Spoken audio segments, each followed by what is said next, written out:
ঠিক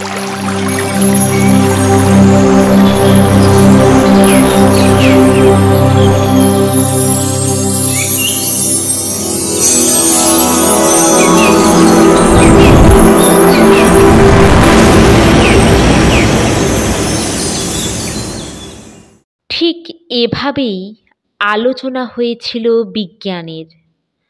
বৈজ্ঞানিক পারিভাষিক শব্দগুলি তিনি হয়তো জানেন না, কিন্তু বিজ্ঞানের মূল তত্ত্ব নিয়ে আলোচনা করলেন তখন সদ্য আগত পদার্থবিদ্যার বৈজ্ঞানিক শ্রী কৃষ্ণপ্রসন্ন ভট্টাচার্যের সঙ্গে। বিস্মিত হলেন কৃষ্ণপ্রসন্ন। যে বস্তুর অনুশীলন চলছে সূক্ষ্ম বৈজ্ঞানিক যন্ত্রপাতির সাহায্যে, তাকে নগ্ন চোখে তিনি দেখলেন কেমন করে? বিজ্ঞান যেখানে আর এগুতে না পেরে অনুমানের প্রান্তে এসে দাঁড়িয়েছে, সেখানে তাঁর দৃষ্টি প্রসারিত হলো কোন উপায়ে? এই কি তবে সত্যিকার দর্শন? একেই কি বলে দ্রষ্টা পুরুষ? এই কি ঋষির অভিব্যক্তি? ঠাকুর বলেন, সাধকদের জীবনে অদ্ভুত অদ্ভুত শক্তির স্ফুরণ হতে থাকে।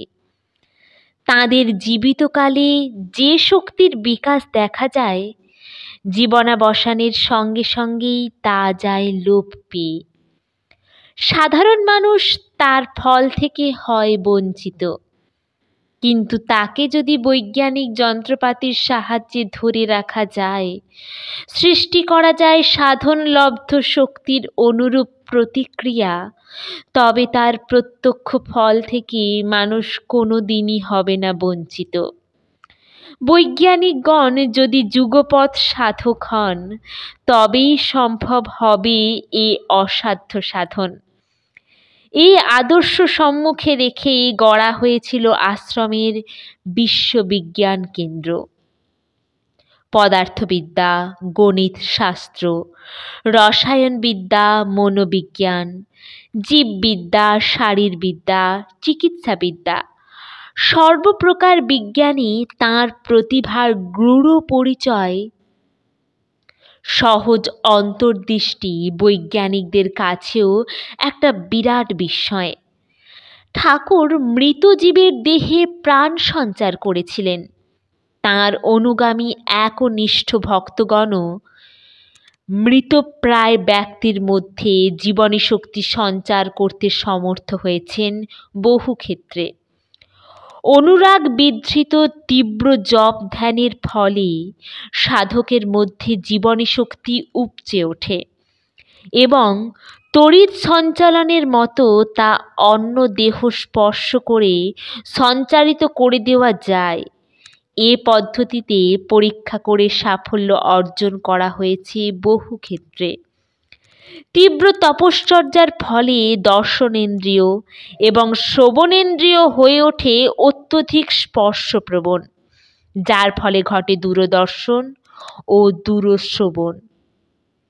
মস্তিষ্ক কোষগুলি বিকশিত হয়ে ওঠে, যার ফলে শোনে দৈববাণী। অন্তঃনিঃস্রাবী গ্রন্থির রসক্ষরণে বোধিবৃত্তি হয় জাগ্রত। সাধনলব্ধ শক্তির এই অদ্ভুত ক্রিয়াগুলি যদি সূক্ষ্ম বৈজ্ঞানিক যন্ত্রের সাহায্যে গ্রহণক্ষম করে মৃতপ্রায় রোগীর ওপর প্রয়োগ করা যায়, তবে লোককল্যাণে নিয়োজিত সাধকদের সাধনার ফল বিলুপ্ত হয়ে যাবে না তাদের দেহাবসানের সঙ্গে সঙ্গেই। আবহমান কাল বেঁচে থাকবে তা বৈজ্ঞানিকদের অনুচর্যায়। ঠাকুর বলেন, যেখানে মৃত ব্যক্তির অঙ্গ প্রত্যঙ্গ নষ্ট হয়ে যায়নি, অথচ মৃত্যু ঘটেছে আকস্মিক, যেমন শ্বাসরুদ্ধ হয়ে, গলায় ফাঁস লেগে, বিষ প্রয়োগে বা এমনতর কোনো রকমে, সেখানে যদি কৃত্রিম যন্ত্র সাহায্যে ফুসফুস ও হৃৎপিণ্ডকে ক্রিয়াশীল করে মাথার দিকে রঞ্জন রশ্মি জাতীয় কোনো জীবনী শক্তি সঞ্চালন করার কোনো উপায় উদ্ভাবন করা যায়, তবে হয়তো সেই মৃতদেহেও প্রাণ সঞ্চার করা একান্ত অসম্ভব হবে না। আরও বলেন, প্রকৃতি থেকেই আমরা বিদ্যুৎ সংগ্রহ করতে পারি স্বল্প ব্যয়ে। পৃথিবীকে একটা পোল করে আর বায়ুমণ্ডলে আরেকটা তড়িৎবাহী পোল ঝুলিয়ে অফুরন্ত বৈদ্যুতিক শক্তি আহরণ করা যেতে পারে। অনেকদিন ধরে এ বিষয়ে নানা গবেষণা করে বিভিন্ন ধাতু নির্মিত তারের সাহায্যে মেঘমুক্ত নির্মল আকাশে ঘুড়ি উড়িয়ে সাফল্য লাভ করা গেছে অনেকখানি। জন্মান্তর সম্পর্কেও গবেষণা করে ফল লাভ হয়েছে অংশত। কতদিন গল্পচ্ছলে তিনি বলেছেন যে তাঁর এখনো সুস্পষ্ট মনে পড়ে বনের ধারে এক নদীর তীরে বসবাসে দিন যাপন করেছেন তিনি। সঙ্গে আছেন তাঁর স্ত্রী আর ছোট ভাই। যে শিলাখণ্ডে যে উপবেশন করতেন তার খুঁটিনাটি গঠনটিও যেন এখনো তাঁর চোখের সামনে ভাসছে।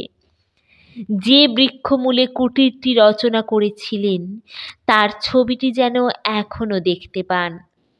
তাঁর বর্ণনার ভঙ্গি শুনে যদি কেহ তুলনা করে দণ্ডকারণ্যের সেই কাহিনীর সঙ্গে, অমনি তিনি বলেন, কি জানি ও আমার মনের কল্পনা কিনা।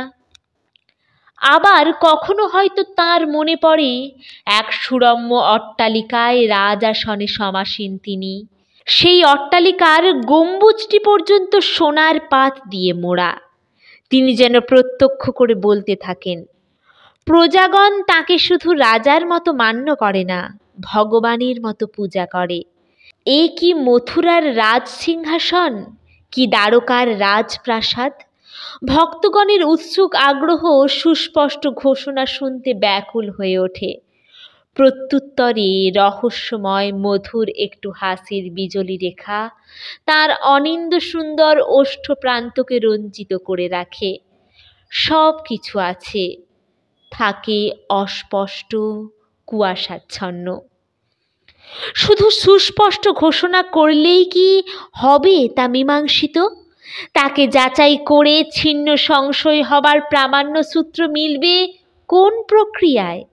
বরং তিনি যেদিন বললেন তার মাতৃগর্ভ থেকে বেরিয়ে আসার পর মুহূর্তের বিশেষ একটি ঘটনা, কেমন করে নাভিতে সেঁক দিতে যে অসম্ভব তাপে প্রায় পুড়িয়ে দিয়েছিল তাঁর নাভিমূল। কবে একদিন মাথায় লেগেছিল আঘাত। নির্ভুল স্মৃতিশক্তি দেখে চমৎকৃত হলো সবাই মায়ের এবং দাইমার কাছ থেকে শুনে। মিলিয়ে নিয়ে সদ্যজাত শিশুর পক্ষে যা স্মরণে রাখা নিতান্তই অস্বাভাবিক এবং দুর্লভ। জ্যোতির্বিজ্ঞান সম্বন্ধেও গবেষণা চলছে আজ পর্যন্ত। বহু দুরারোগ্য ব্যাধির প্রতিষেধক ও নিরাময় করার ঔষধ আবিষ্কৃত হয়েছে ঠাকুর প্রদত্ত ফর্মুলা অনুযায়ী। তারই ফলে গড়ে উঠেছে সৎসঙ্গ কেমিক্যাল ওয়ার্কস। নিয়মিত সরবরাহ করা হচ্ছে সেখান থেকে দেশ বিদেশে অত্যাশ্চর্য ফলদায়ী নানান জটিল রোগের ঔষধাবলী। ঠাকুর তাঁর সাধন রাজ্যের বিভিন্ন স্তর অতিক্রম করার যেসব গভীর অনুভূতিগুলি বর্ণনা করেছেন তা লিপিবদ্ধ করা হয়েছে কথা প্রসঙ্গে পুস্তকে। তেমনি আবার বিভিন্ন জীব এবং জড়দেহে নিজেকে আরোপ করে তাদের অনুভূতিগুলি সঞ্চয় করেছেন তদ্ভাবান্বিত হয়ে। একদিন দেখলেন আশ্রমের সম্মুখে একটা শকুন মরা জন্তুর মাংস খাচ্ছে মহোল্লাসে। এক দৃষ্টে শকুনটার দিকে তাকিয়ে থাকতে থাকতে এক সময়ে উপলব্ধি করলেন তিনি যেন সত্যি শকুন হয়ে গেছেন এবং সেই মরা মাংসের রসাস্বাদন করছেন পরিতৃপ্তি সহকারে। তিনি যেন প্রত্যক্ষভাবে বোধ করলেন শকুনত্ব নিয়ে মরা মাংস খেতে বেশ লাগে, অতি উপাদেয় বলে মনে হলো। কিছুক্ষণ পরে তাঁর মনে হলো এই অবস্থায় যদি দেহত্যাগ হয়ে যায় তবে তো শকুনজনি প্রাপ্ত হবেন তিনি।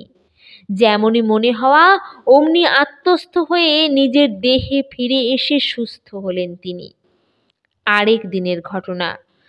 আকাশে উঠেছে চাঁদ, এক দৃষ্টে তাকিয়ে আছেন চাঁদের দিকে আর তীব্রভাবে নাম করছেন মনে মনে। ধীরে ধীরে চাঁদ এক সময় ডুবে গেল, তিনিও ক্ষান্ত হলেন। পরের দিন আবার চন্দ্রোদয় থেকে চন্দ্রাস্ত পর্যন্ত ওই রকম করলেন।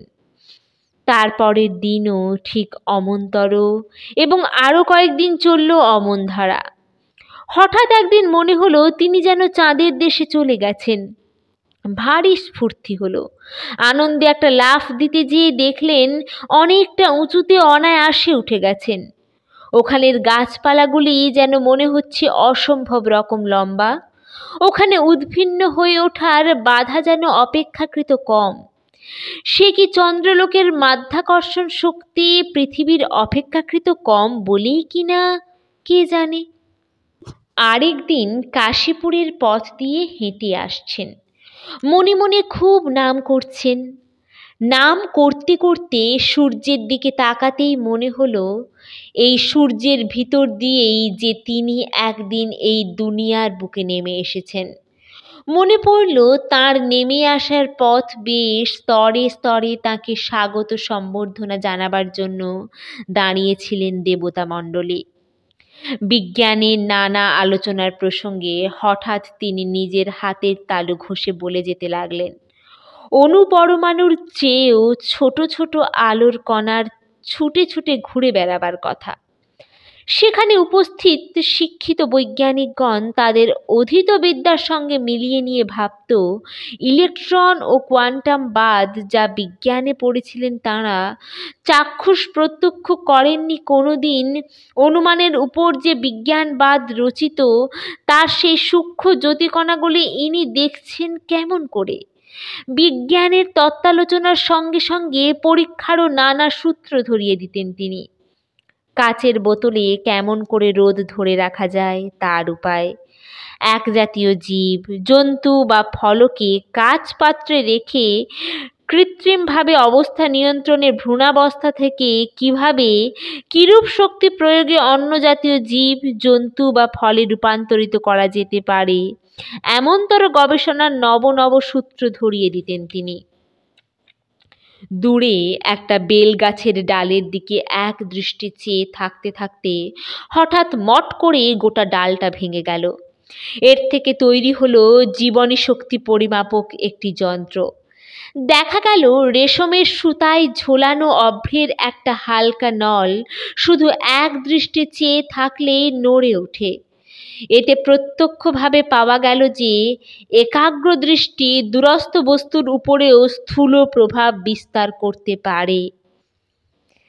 ঠাকুর বলেন, দেশের কি প্রয়োজন, দেশের লোক কিসে ভালো থাকে, তাদের স্বাস্থ্য ও সম্পদ কিসে বাড়ে, দৈহিক শক্তিতে দুর্বল যে জাতি তাকে কেমন করে বৈজ্ঞানিক উপায়ে দ্রুত শক্তিমান করে তোলা যায়, এই চিন্তায় অনুপ্রাণিত হয়ে যে গবেষণা চলে তাই প্রকৃত বৈজ্ঞানিক গবেষণা।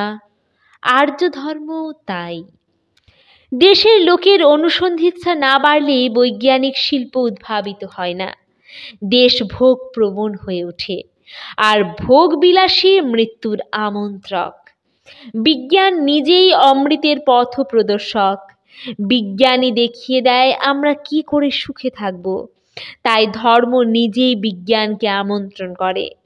বিজ্ঞান আর ধর্ম পরস্পর বিরোধী, উভয়ের মধ্যে আছে পারস্পরিক বিরোধ। এই চিরন্তন প্রচলিত মতবাদ খণ্ডন করলেন তিনি সমন্বয়ের যোগসূত্রটি ধরিয়ে দিয়ে।